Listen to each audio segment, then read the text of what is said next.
ribbon. So of course I have a lot of this too, ribbon, lots of ribbon, lots of different colors, patterns, and textures. But I do highly recommend using satin ribbon for your art pieces. Whenever you're creating any type of craft project and it requires using ribbon, always go for the satin ribbon. Stick with the satin ribbon. You always get a classic look every time. So ribbon adds an elegance to any craft project that you do. So when you use ribbon, you will instantly upscale your craft project. You'll add a special touch to your project, and you'll also have a great way of displaying your artwork. So it becomes a little bit more functional, and it's a great way to display it in the client's room. So here's an example.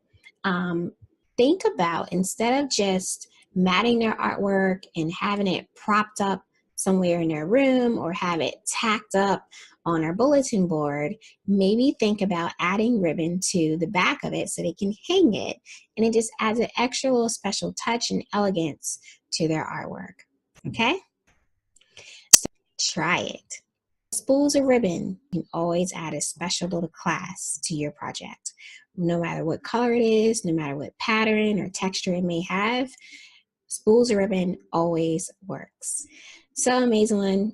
This concludes our 12 Days of Christmas with me, Sharita Sparrow, the Art Master, also known as your world-class therapeutic art practitioner. I'm so glad you joined me, and I hope that you learned a lot with my special tips during these 12 days of Christmas. And I look forward to offering you more awesome, juicy tips later on this year. Continue to create, connect, and inspire others. Bye, amazing one.